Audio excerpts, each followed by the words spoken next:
Good day and welcome back to another DBZ Dokkan battle video. In this video we are going to take a look at how the physical Shugesh does after his recent Extreme Z Awakening on DBZ Dokkan Battle Global. Now Shugesh or Ruffian Strike Shugesh basically is one of the Team Bardock members that recently got his Extreme Z Awakening. Now of course we've taken him into the pure Saiyans Esbr, possibly one of the toughest Esbr in the game, and we're going to see how well he does, and you're going to get a very good indication of how hard the pure Saiyans Esbr is, because Shugesh is about to take a pretty big amount of damage. Now that's not anything wrong to do with the unit. One, that's just a testament to how hard SBR and ESBR is. Essentially you can just catch double super attacks at any given time and in your worst situation and take damage.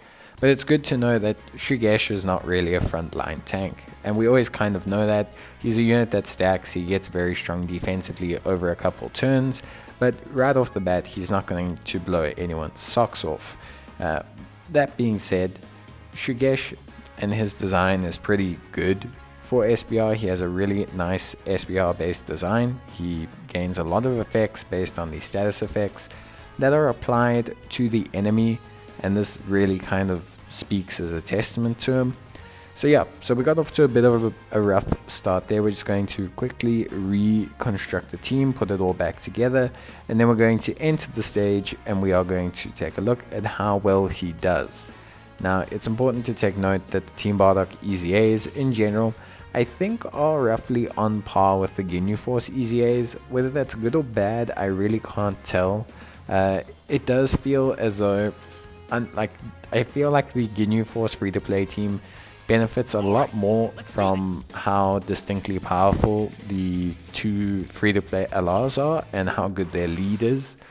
So the AGL Captain Ginyu, for example, is probably one of the best units in the game, and I think his 200% leader skill helps them out a lot, alongside the fact that, you know, the physical LR Captain Ginyu is very strong now, and yeah, I just think their team in general just has stronger options, which I think is important to take note of.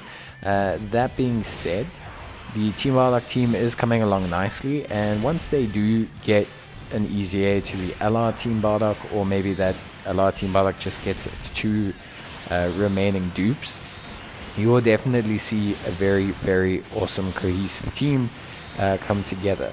But you can see here, I mean, we almost got knocked out again. Literally in the exact same situation, taking double super attacks, only in this case Fasha managed to dodge one. So Shugesh, an important thing to take note with him is his passive. So he's got 150% attack and defense plus an additional attack and defense of 50%, and there's another Team Bardock category ally attacking in the same turn. This is all perfectly normal and perfectly fine. An interesting part to his passive, however, is he performs a critical hit when the target enemy is stunned. He will also stun the target enemy when the target enemy's super attack is sealed, and he also launches an additional attack that has a high chance to become a super attack when the target enemy is in attack down and defense down. So there's a lot of benefits to his passive, and it's kind of designed that he can pair up with either of the Team Bardock members and have some kind of benefit. So in terms of, for example, we'll just first take a look at how well he's doing here, by the way, and you know, in terms of the next turn. But basically, in terms of linking up with units, essentially if he links up with Bardock, Bardock seals the opposition super attack, which means if Bardock is in the first slot and Shugesh is in the second slot, then Bardock will seal their attack and you can use Shugesh to stun them for one turn. If the unit is stunned, so if you pair him up with Wargos can stun the units. If the unit is stunned, then Shugesh will be able to crit them.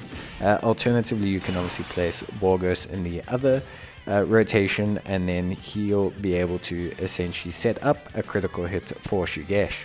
And if you stick him alongside Fasha, then you'll be able to have Shugesh essentially be able to fire off multiple super attacks, because Fasha lowers the enemy's attack and defense. Now, a lot of these passive effects will only take place in stages like SBR and ESBR, because these events allow you to inflict status ailments upon the opposition. But it's very important to obviously be aware of these things, because it is going to allow you to take full advantage of the passive in whatever situation you want to. As you can see, Shugesh doing decently, taking some decent damage, but also doing very well after he supered. He got double supers, which is obviously very good from him. But overall, he did a really solid job.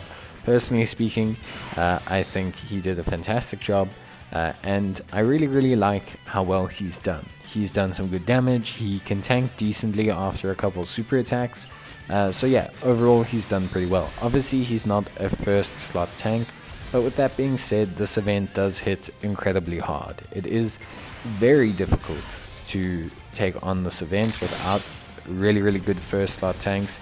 It's going to be interesting to see how the Team Bardock team does in this stage, when of course we have the final EZA, which is for the strength Bardock unit. So yeah, overall I think Shugesh did a great job. I really think he did well, and I was very impressed with how well he did overall.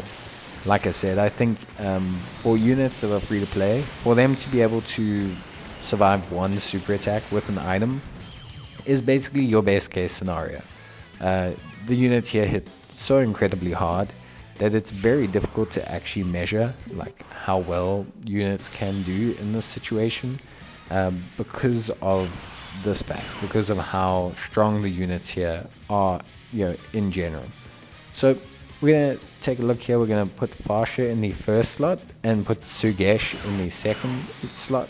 This will be pretty good for him, because obviously it means that Fasha can potentially get off her super attack, which will essentially lower the attack and defense of the opposition, better setting him up for double super attacks, which will better affect his defense overall. So it's going to be very interesting to see. We're not going to use an item, we're just going to see how things go. We are going to rely a little bit on Fasha's evasion, which we do manage to get pretty well. Fasha then drops a very nice amount of damage, debuffing Go tanks as well.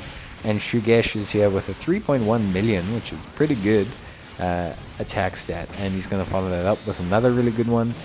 Double super attacks, which is great. And then we're going to get a third attack as well. So good damage.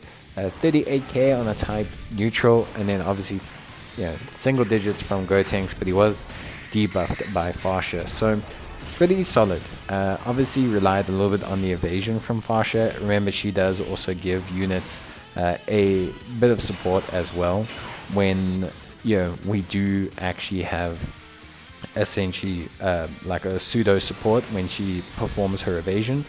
But yeah, I think that's everything we needed to see from Shugesh. I don't think we needed to see anything else. I think overall he did a fantastic job, and I really think he can hold up in here. It'll be interesting to see how the whole team does once they're done, but we'll do that in a separate video. But yeah, Shugesh looking pretty solid. I'm really happy with how well he's done. And yeah, that's pretty much it from me. But I hope you guys enjoyed the video, and I'll see you guys in the next one. Leave a like if you did, and otherwise I'll see you guys next time. So take care, stay safe, and I'll see you soon. Bye.